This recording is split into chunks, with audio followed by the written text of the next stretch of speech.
Bonsoir les amis, comment vous allez? J'espère que vous allez bien. Moi, je vais à merveille. On se retrouve aujourd'hui pour un nouveau tuto sur le logiciel AutoCAD. Aujourd'hui, nous allons étudier les différentes méthodes ou bien les différentes techniques de sélection sur le logiciel AutoCAD. Nous avons trois types de sélection. Trois types de sélection pour sélectionner un objet, ou bien pour sélectionner ce lit-là, ou bien pour sélectionner ce mur-là. Nous avons trois types de sélection. Le premier, c'est de pointer l'objet qu'on veut sélectionner. Si je veux sélectionner ce texte-là, je pointe le curseur sur le texte et je clique sur le clic droit de la souris, sur le bouton droit de la souris. Tac, ça sélectionne le texte. Ça, c'est la première méthode. La deuxième méthode, c'est la méthode du rectangle. Je clique, si je veux sélectionner ce texte-là et je ne veux pas le pointer, il y a deux méthodes. Il y a deux façons. Soit je me mets à droite, ou bien à gauche, en haut, ou bien en bas, pour balayer. Je vous ai déjà expliqué la première méthode dont tu dois pointer pour cliquer et que ça sélectionne. Maintenant, la deuxième méthode, tu dois te mettre là, tu cliques en dehors de ce que tu veux sélectionner. Tu cliques et puis tu balayes. Il faut que tu verras que le curseur va créer un rectangle bleu tout autour de l'objet que tu veux créer. Si tu veux sélectionner le texte, il faut que ce rectangle-là englobe l'élément que tu veux sélectionner. Sinon, si tu cliques, pour cliquer le deuxième clic, tu dois cliquer un premier clic d'abord, ici. Et dès que tu constates que l'élément que tu veux sélectionner est englobé par le carré là, le rectangle ou bien le carré là, tu cliques un deuxième clic et c'est sélectionné. C'est bon. Mais si tu démarres là et que l'objet n'est pas complètement sélectionné, tu cliques, ça ne va pas sélectionner le texte. C'est valable pour tous les objets. Dès que le fait de quitter la méthode de balayage, la méthode de balayage, c'est deux. Il y a une méthode de quitter de la gauche vers la droite ou bien de quitter de la droite vers la gauche. Mais ces deux méthodes sont totalement différentes. Je vais vous les expliquer. La méthode de quitter de la gauche vers la droite pour balayer, il faut que tu te positionnes sur un angle qui va te permettre d'englober tout l'élément que tu veux sélectionner. Sinon, ça ne va pas sélectionner tout ça. Imagine-toi, je veux sélectionner le texte cuisine. Je me mets là, j'essaie d'englober. Tu as vu la partie là qui est derrière moi, à ma gauche, n'est pas englobée. Dès que je clique le deuxième clic, ça ne sélectionne pas le texte. Donc, il faut que je me mets dans un angle de vision qui me permettra d'englober tout cet objet-là. Si je me mets là, je sais que quand je vais balayer, le carré ou bien le rectangle bleu englobe tout mon texte. Si je clique un deuxième clic, c'est bon, c'est sélectionné. Maintenant, on va étudier l'autre méthode de balayage. C'est en quittant, ça je dis qu'il faut quitter à chaque fois de la gauche vers la droite. Maintenant, l'autre, c'est de la droite vers la gauche, c'est le contraire. Maintenant, celle que tu dois quitter de la droite du moins vers la gauche, la couleur du rectangle ou bien la couleur du carré change.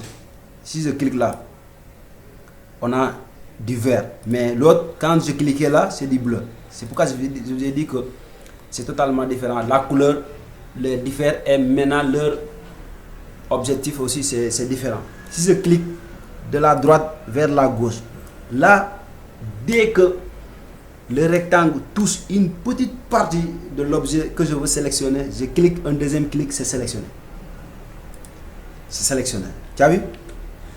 C'est le contraire. L'autre, quand je sélectionnais comme ça de la gauche vers la droite, il fallait que j'englobe tout ça. Mais l'autre, ça ne nécessite pas d'englober. Même si je touche une petite partie ici, regardez bien. Une petite partie du E. Tout ça devient... Tu as vu comment ça fait? C'est ça l'intérêt. Il faut savoir. Maintenant, même si ça touche seulement le E, tout est sélectionné. Même si ça touche seulement le NE, ainsi de suite. Tu peux même l'englober, c'est la même chose. Mais ça, c'est du perte de temps. Dès que tu arrives là, tu peux cliquer et voilà, c'est sélectionné. Maintenant, c'est à toi de savoir en dessinant. Tu sais, dessiner aussi, au fur et à mesure de dessiner, tu vas développer des techniques qui te sont propres. Même le logiciel. Si quelqu'un t'apprend un logiciel, au fur et à mesure que tu travailles dans le logiciel, tu vas découvrir des techniques que la personne qui t'a même appris, il ne connaît pas cette technique-là. Ou bien tu vas le devancer, ou bien tu vas même apprendre des choses de toi-même. Les utilisateurs souverains des logiciels, eux, la plupart du temps, c'est eux qui tu sais, les logiciels là, chaque année, on sort encore des nouvelles versions. Des nouvelles versions de chaque logiciel, chaque année, chaque 2 ans. Mais la plupart du temps, c'est pas la personne qui a conçu ce logiciel, ou bien c'est pas plutôt aussi son équipe, ses ingénieurs qui aimaient ces idées-là. La plupart du temps, ce sont les utilisateurs souverains, les gens qui utilisent le logiciel au quotidien, qui les écrivent des mails pour leur dire que à tel niveau, je pense que si vous mettez ceci ou bien vous mettez cela, ça serait mieux, quoi. Maintenant, quand tous ces messages-là sont envoyés à l'usine, maintenant les ingénieurs et les informaticiens qui sont là-bas, ils vont les étudier. Si c'est pas bon, ils enlèvent ça. Si c'est bon, ils vont tenir ça en compte de la nouvelle version qu'ils veulent faire sortir l'année prochaine. C'est ça. Donc le logiciel, apprendre au logiciel, il faut au moins la main, il faut la travailler de temps en temps avec le logiciel. Même si tu travailles aujourd'hui, tu t'arrêtes 2 mois, 3 mois, tu travailles, tu ne pourras plus maîtriser l'interface. Dès qu'une nouvelle version sort, il y a les icônes qui changent, la position des icônes, tout ça, tu t'embrouilles encore, tu ne pourras plus maîtriser. Donc, dès que tu maîtrises un logiciel et que tu vas qu'il y ait une nouvelle version, tu vas juste voir de petits changements et tu vas continuer à travailler avec ton ancienne méthode. Ok, merci beaucoup. Je pense que vous avez compris la méthode de sélection. Je répète encore, il y a 3 méthodes de sélectionner. Celle que tu dois pointer sur le curseur sélectionné. L'autre, tu quittes de la gauche vers la droite. Et l'autre, tu quittes de la droite vers la gauche. Merci beaucoup. Un mot de fin pour cette vidéo là.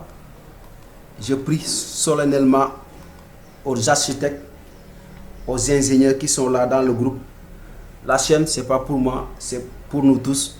Si vous voyez que ce que j'ai expliqué et que vous avez une autre méthode de faire ça, dites-le dans les commentaires. Moi aussi, je veux apprendre de vous et les autres aussi veulent apprendre de vous. On va s'apprendre, on va se compléter. On va se compléter. Moi, j'apprends. Il y a des gens aussi que je suis sur YouTube. J'apprends, je viens vous enseigner. C'est ça. Donc, sur ce, je vous demande, si tu es nouveau, de t'abonner. Si tu t'abonnes, tu cliques la cloche de notification. Tu ne perds rien. Moi, je ne gagne rien. Au contraire, ça me donne du courage. Si je vois que les gens s'abonnent et mettent des commentaires, si je fais aussi des erreurs, dites-le dans les commentaires. Je vais les rectifier dans la vidéo suivante avant de continuer. Si vous vous abonnez de plus, vous partagez, vous mettez des pouces bleus, ça va me donner du courage. Au moins, au lieu de donner une vidéo ou bien 2 vidéos par semaine, je vais augmenter le nombre de vidéos par semaine. Et il y a un jargon qui dit que aller seul c'est bien, mais aller ensemble c'est mieux, quoi. On va avancer, on va apprendre. Le fait que j'apprends seul, c'est bien, mais si on apprend nous tous ensemble, c'est mieux qu'on on va se retrouver à un niveau plus élevé. Merci beaucoup pour tout et à la prochaine.